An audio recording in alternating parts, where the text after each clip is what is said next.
Hi, everyone, and welcome to this episode of the Skin of Color Savvy, the art and science of treating patients of color.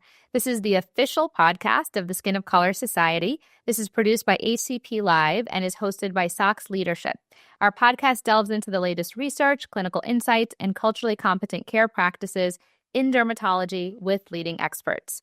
So whether it's groundbreaking research, practice-changing insights, or highlights from our really vibrant community, we're here to provide our dermatologists and healthcare providers with really expert perspectives on treating patients with skin of color. So together, we'll explore how we can continue to advance care, celebrate diversity, and make a meaningful impact together. I'm Dr. Netta Elbuluk, and I'm an associate professor of dermatology at the University of Southern California. I'm also the founding director of our Skin of Color and Pigmentary Disorders program, a proud member of the Skin of Color Society and president-elect of the organization. And I'm so excited and thrilled to be joined today by Dr. Michelle Rodrigues, a colleague and good friend who is a leading expert in pigmentary disorders. Thank you so much, Nada. It really is an honor to be here. And for listeners, Dr. Elbuluk and I go way back. It's now over a decade, and we met through SOX, right? And since then, there's been a lot of fun conversations, research collaborations, and so much more. And so it's an honor to be with you, Nada, as a not just a trusted colleague, but, a treasured friend. Thank you, Michelle. Feelings are mutual, and it is really full circle for us to do this podcast episode because you're right. We did meet through SOX so many years ago, and we've collaborated on so many fun things together. And we have the pleasure of also getting to overlap clinically with our passions in the pigmentary world. And so whether it's vitiligo or hyperpigmentation or everything in between, we've gotten to really explore that space a lot, both in the clinical and research realm. So I think why don't we just start out with just talking about common pigmentary disorders, because I think people don't realize how many there are. And I often will get this really loaded question, and you probably get this too, which is, how do you like to treat hyperpigmentation? At which point I always have to pause and say, well, let's backtrack and talk about what kind of pigmentation it is. So if you could just maybe talk about the most common pigmentary disorders, and then we can delve a little more into, diagnostic workup. Yeah, no, that sounds great. And you're right. There's over 45 causes of facial hyperpigmentation alone. So where do you begin? But I guess in my clinical practice, I see a lot of post-inflammatory hyperpigmentation. I see a lot of acquired dermal macular hyperpigmentation, which is the new umbrella term that describes lichen planus pigmentosus, erythema dyschromicum persistens, and Reals melanosis. I also see a lot of nevus of Ota and Hori's nevus. And I think the Hori's, because of the population that I treat, of course, congenital dermal melanocytosis, formerly known as Mongolian spots, is another common one that I see. And we can't go without mentioning melasma, though I'm sure we'll dive into the fact that it's not only seen in skin of color. It's not disproportionately affecting those with skin of color as we once thought. But those are probably the most common ones. Nada, what about yourself? Are you sort of feeling the same in LA? Yes, 100%. And, I've been in LA, New York, multiple cities. Those are definitely the most common on the disorders of hyperpigmentation. And, maybe I'll just expand on that. When we move along the spectrum to hypo and depigmentation, there's a whole plethora of disorders we see there, right? Some of which are common everyday things like seborrheic dermatitis, less common ones like progressive macular hypomelanosis, seborrheic macular hypopigmentation, which we're still trying to understand, right? And then all our disorders of depigmentation, vitiligo, which is near and dear to us, and then many other causes of depigmentation, things like chemical leukoderma or, late-stage infectious diseases like onchocerciasis or pinta, things we don't see every day, but which also can cause depigmentation. So I think one take-home we really want people to remember is just how broad and how diverse pigmentary disorders are, right? And that within each of those spectrums of hyper, hypo, and depigmentation, there's a whole differential to think about.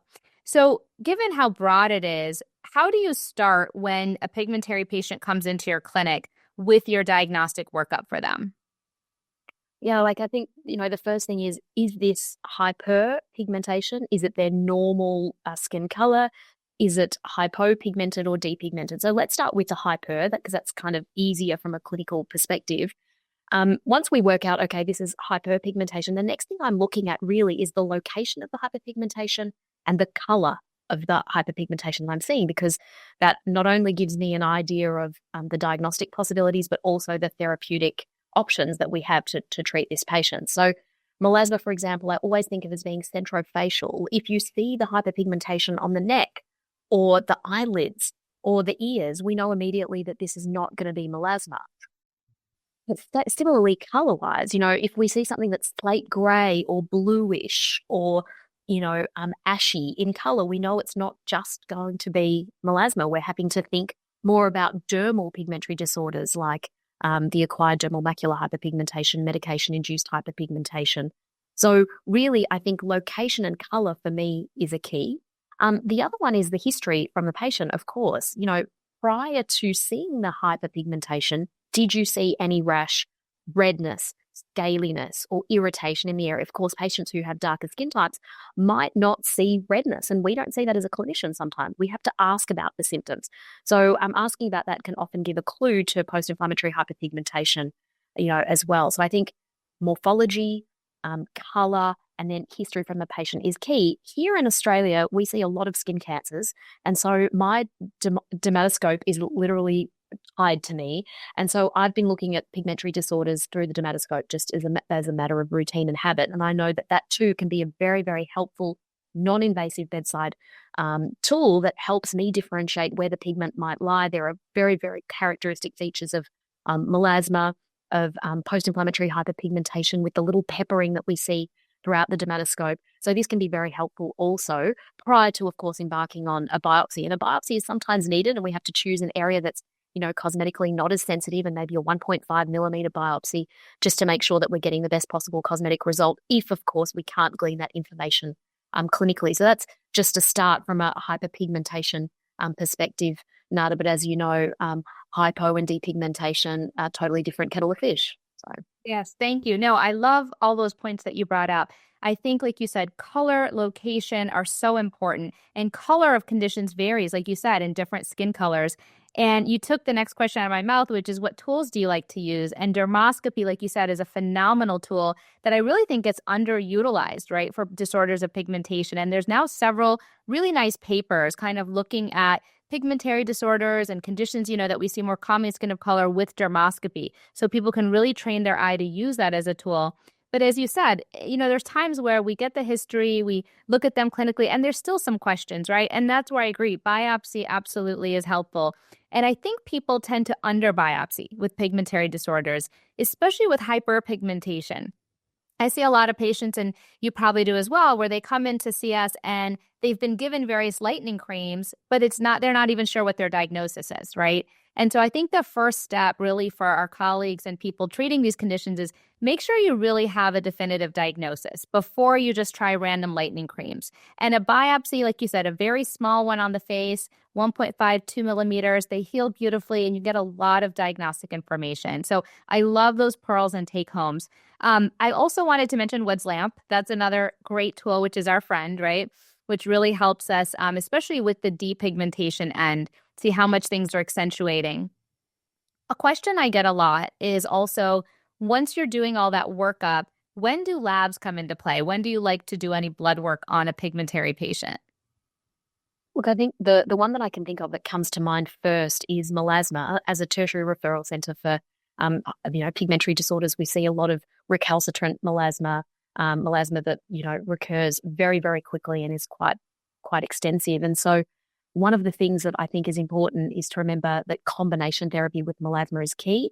And if it is extensive and it has recurred, then oral tranexamic acid is certainly something that I commence on a regular basis for patients. But of course, we need to make sure that they don't have contraindications, a risk of venous thromboembolism, for example. And I like to run some routine bloods in all of my patients, just in case there is an undiagnosed, and I've certainly seen this before, an undiagnosed clotting abnormality. So protein S, protein C, antithrombin 3 are good examples of those factor 5 laden.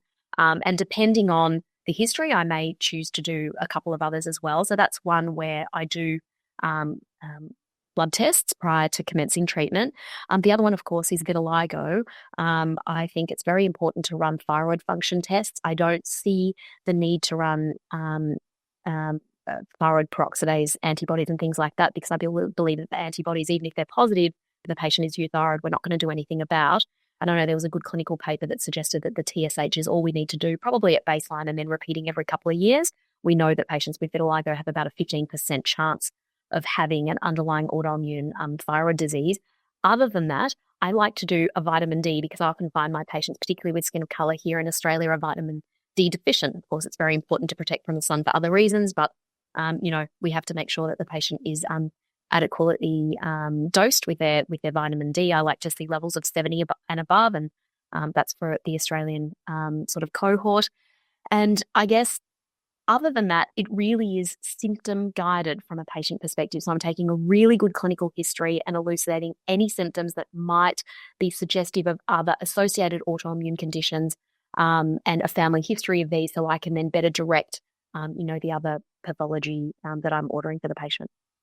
I love that. And, I do the same thing as you. I do the same laboratory workups. I like that you talked about doing the workup for tranexamic acid because I think there's still a lot of controversy and debate in that area. There's a lot of people that just write the script, don't test anything. And, I think it's a bit risky, right? The last thing we want is a melasma patient getting a clot. So I think it's important to do some of those basic screening labs and just make sure we're not missing anything. And totally agree with you with vitiligo. It's an autoimmune disease. There are known associated comorbidities, thyroid being the most common. So I think it's good to remember again that with pigmentary disorders, there can be systemic involvement, be it related to the disease or the medications. And so you want to make sure you're really comprehensive in that respect too. I wanted to bring up another point, which is that people often make pigmentary disorders synonymous with skin of color conditions. And I like to remind people that even though pigmentary disorders are more common in patients of color, that's not true for all of them, right? So vitiligo actually can happen in anybody of any skin color. So it's kind of a misnomer, incorrect when people say it's a skin of color condition because it's really not. Now we take something like melasma on the other end, that can happen in everyone, but is more common in people of color. So can you talk a little bit just about prevalence and what people see, across the spectrum with these disorders? Yeah, I'm so glad you mentioned this because the latest research that came out of L'Oreal, a very, very big study, showed that 50% of the global population suffer from a pigmentary disorder. And of this 50%, nearly a third of those people had multiple pigmentary disorders. And as you correctly identified, the global prevalence of vitiligo is now said to be about 8% on average throughout the world. And we know that melasma, for example, very similar in a sense, up to 11% of the population, but similar prevalence across all skin types, but slightly increased in its prevalence across the APAC regions. That involve countries like India and China and Sri Lanka and Thailand and so forth. So slightly more common in that group according to the data that came out of that study.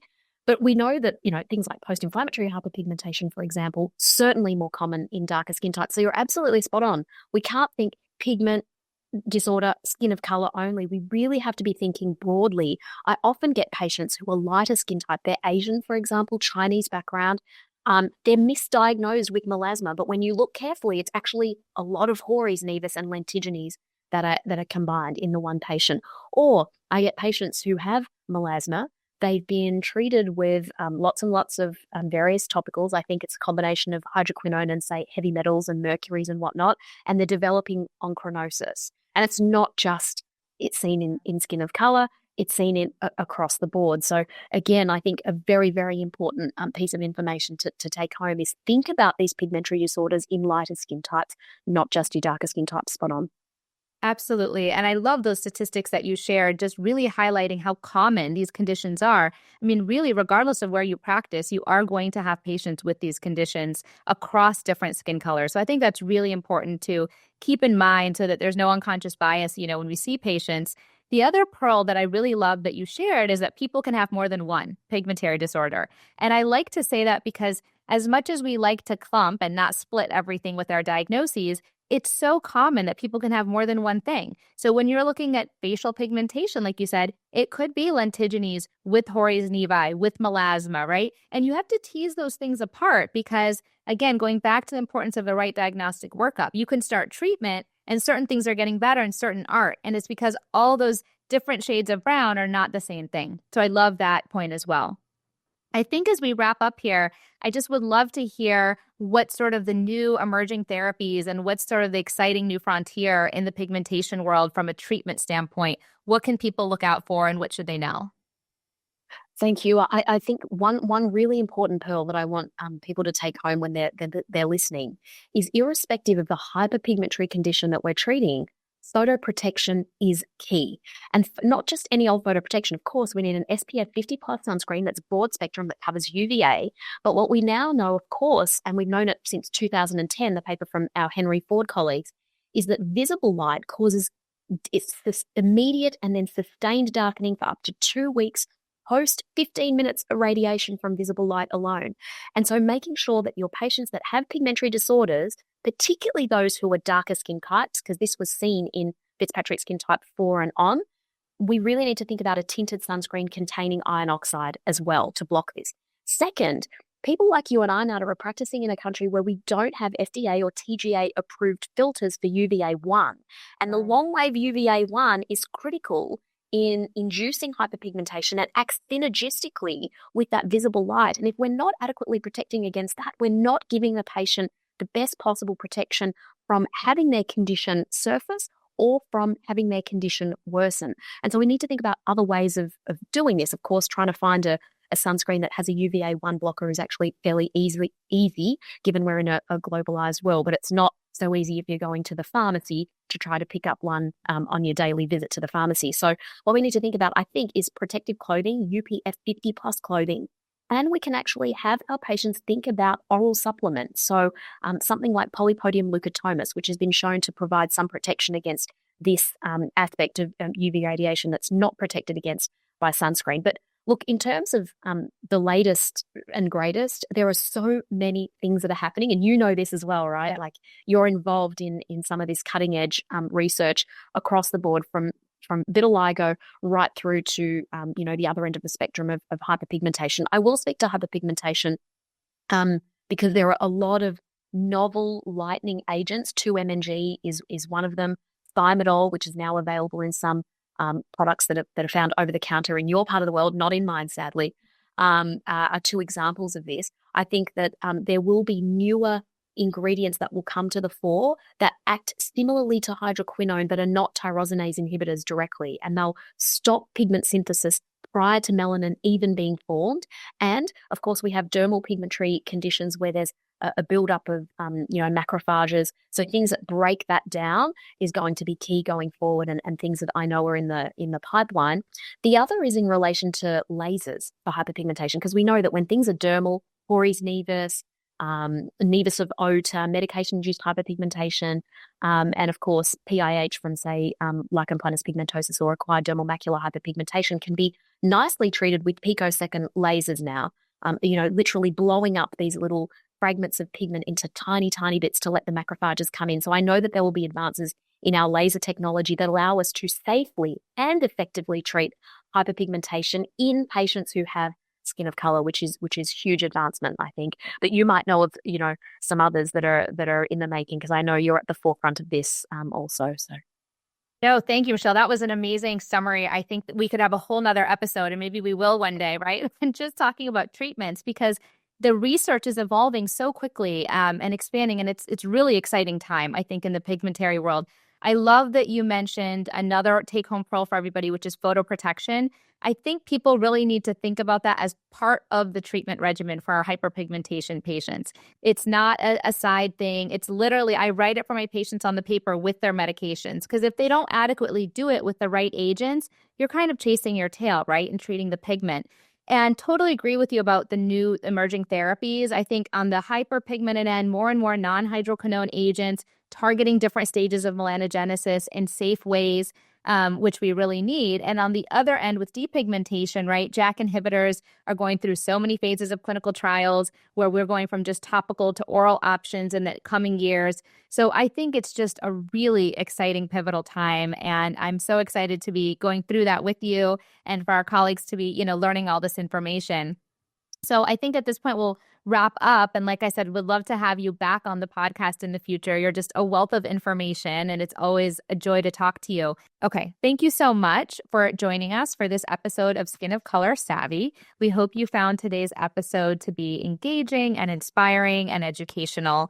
If you're interested in learning more about the Skin of Color Society and the incredible work that the organization does, you can go to our website, skinofcolorsociety.org. We also are available on multiple social media platforms. Don't forget also to subscribe to HCP Live's newsletters to stay up to date on the latest in dermatology and more. So we'll be back with our next clinical topic soon. Be sure to subscribe to Skin of Color Savvy on your favorite podcast platform.